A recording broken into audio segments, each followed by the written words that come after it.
There are those who believe that he's not the right man, and they're challenging his mandate in the tribunal, and that will go in an interesting form and manner, as that tribunal has been sitting in Abuja tonight. Let's take a look at what Okpebholo has been doing in the business of Edo State. I'm being joined tonight by Umar Kilo, who is a lawyer and the Secretary to the Government of Edo State. Is live for us here in Abuja studio. Thank you so much, SSG, for joining us tonight. Thank you, Sheo. Almost 100 days. Yes. Your opponent don't think that the mandate belongs to Okpebholo. Well, is there pressure on your government to deliver? No pressure at all. The Governor, His Excellency Monday Okpebholo, knew from day one what he wanted to do, and he was fixed on doing those things. He's not under pressure. He's very confident that Edo people voted for him, and he is working tirelessly to work for Edo people and deliver on his mandate. It does look to me like a man who wants to impress. And there are those who believe that, it's only a man whose mandate is not assured. He's just going to spend a few days before he's being taken away by court decisions. And there are those who believe that in the court, their real mandate will be validated.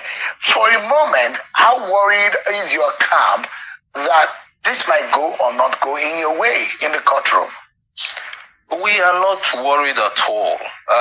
Like I said, the governor is very confident that this mandate belongs to him, and he's not worried about what is happening in the court. The lawyers are doing what they need to do. And if you have been following what's happening in the court, you would realize that there is no cause for alarm, because it is who alleges that must prove, and the evidence that has been presented so far is giving us that very strong confidence that the mandate that Edo people have given us is real, and we are giving them real results for that mandate. And you mentioned that he looks like a man who wants to impress. I think I have to say something about that. That is not the case.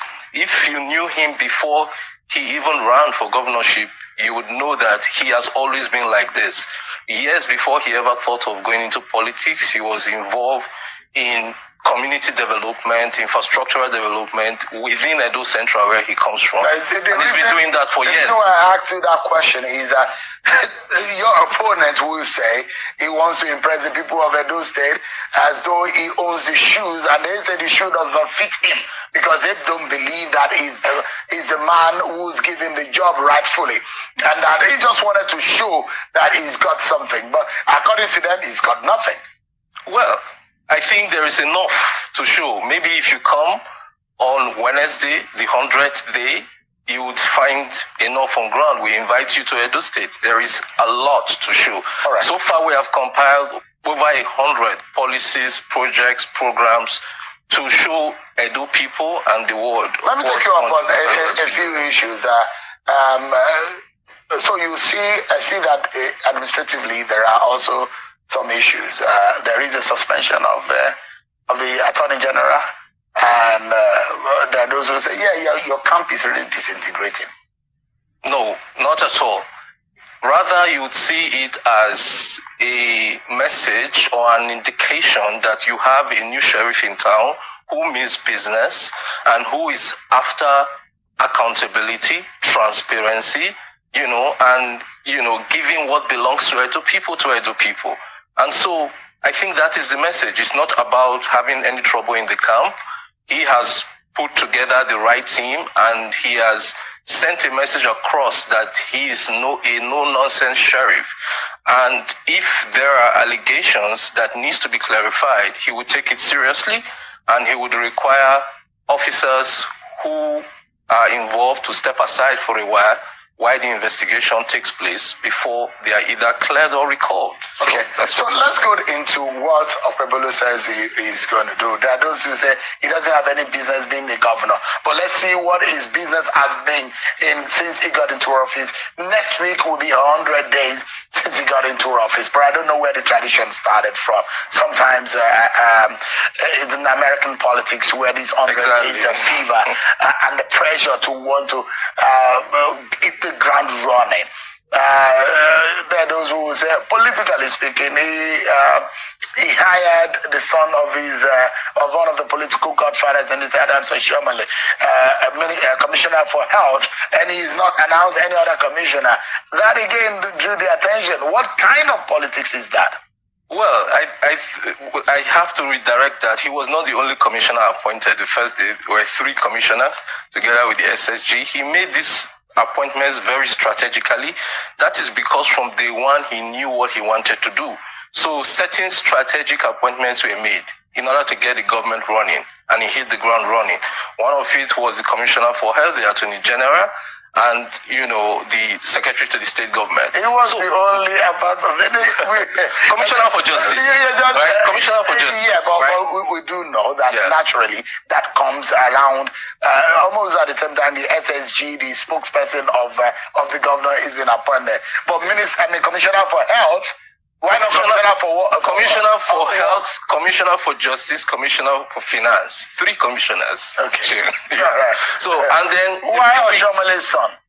Oshomole's son is a political doctor. payment? No, not necessarily. I think you had the leader himself here who mentioned that he was never aware. I think the deputy governor mentioned that even the father was never aware, never spoke to the governor about it. So, Cyril is a medical doctor by training, internationally trained, so he's very qualified. So I'm not very sure that the only we need to follow doctor that could be commissioner for health. No, he was also within the project and he's very qualified. Okay. And so the governor made his decision. So give us an understanding of some of these policies. I take first and foremost the inquisition into what has happened in the past. And so the governor said he wanted to know what has happened in the past, which has been touted as a simple witch hunt. Not necessarily so, because if you followed the development, we did not have any smooth transition. So we came in practically flying blind, and the government had no idea of what the assets. Transition committee on both sides. Yes, but the side of the outgoing government was not providing the necessary information, so it became stalled, and nothing really came out of that transition committee. So the governor thought it wise to set up an asset verification committee to have an idea of the entire assets, because we had so many conflicting information. What we thought belonged to the state, we were now being told did not belong to the state. And a lot of information were not adding up, so the governor decided to set up this asset verification committee to confirm what belongs to the state and what does not belong to the state. And it has been very revealing from the report submitted by the committee. What did you find out? We found out that... Yeah, so what was the last thing that made you happy? Swift Naira loan app. Loan app? Yes. How can a loan app make you happy? What did you find out? We found out that the best way to describe it is that there was a lot of corporatization of what belongs to ordinary Edo people, in the sense that in the name of investment, consultants were brought in who were not Edo citizens to run the state and use that as a platform to fleece Edo people's common resource. And sometimes in the name of investing in projects, I'll give you an example, for example, the Radisson Blue Hotel project. This is a project initiated by the state government. An SPV was formed under the Ministry of Finance. At the end of the day, they went to the capital market, raised about 17 billion, provided land worth over 2.something billion. So in total, this money constituted about 70.9% of the total cost of the project. And along the lines, a foreign investor came in to provide the balance, which was just about 20%. But towards the tail end of the administration, a month to handing over, a new company was formed. The state shares were transferred to that new company. And we are now told that Edo State now owns only 20% in Radisson Blue. That's really abracadabra. If you brought 80% of the fund, you now own 20% of the shares. To explain to you, because what you see and what is also what happened could be too different. No explanation. Letters were written to this new company, Tilbury, that was formed around September of 2024, just a month to hand over, and they never responded, right. Never appeared before the What would you say that Okpebholo has done in these 100 days? We see him go to schools, we see him go to roads are under construction before he came into office, and the opposition is saying, why are you owning what has been on the ground? This is not your own initiative. Not at all. If you followed what has been happening, you would discover that he is going to places where there is problem. For example, the very first day he was inaugurated, he went to Ramat flyover. It's a big problem. Edo people have been talking about it. Ramat bypass, it's a problem of gridlock, and he said we will create a flyover here, and in a week or two work started there. We went to classrooms, he went to classrooms to see schools, to see the state of a popular program by the last administration called Edo Best, and discovered that it was nothing but a scam, because the infrastructures were dilapidated. The school infrastructures in Edo State is still where Comrade Adams Oshomole, left it. And so he undertook to reconstruct these schools and renovate them. And then for roads, he has initiated new roads, up to 13 new roads. Which are new roads? They are there. For example, the flyover, for example, the Benin, the rehabilitation of the Benin-Auchi Road, the Epoma, the failed axis, I think it was always in the news. It was an eyesore for Edo State. And that is the place where the former governor used to put a big board. Please bear with us, this is federal road. But he said, Edo people, 90% of the users of this road are Edo people. Even if it's a federal road, we can engage with the federal government, reach an understanding, we do the road, and Edo people benefit. And that is what has happened. How do you capture this project that are not appropriated for? Because you're just getting into your own first budget. If this has not been in the initiative of the past government, how do you then begin a project that has not been appropriated for? They were appropriate for. There was a supplementary budget that was passed immediately we came in. So it was prepared by the last administration, but they couldn't pass it because the House of Assembly didn't take it. So immediately we came in, they passed it. So we started working with that supplementary budget, and then we continued with the 2025 budget. So they were all appropriated for, and they all followed the normal procurement rules.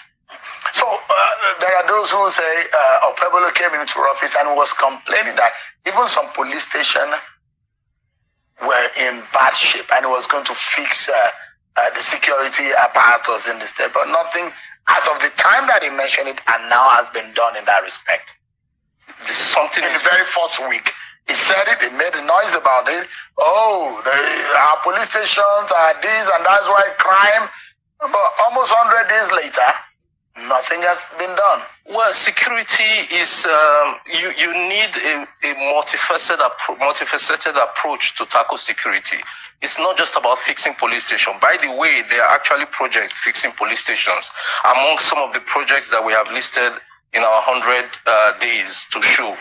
But outside that, he has provided security vehicles, for confronting criminal gangs, kidnappers, and all that.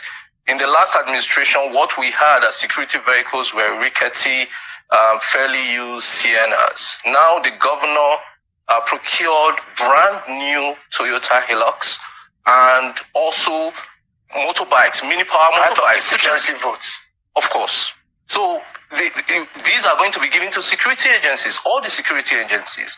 And then we are also setting up and validating the Edo State Security Network that was banned and later called back. And that has now been empowered to provide security. Quickly, because we need to close. He says that he initiated the Back to Farm initiative. He was talking about the education. And there are those who are already laughing in the opposition to say, look, Obaseki has taken education in Edo State to the level that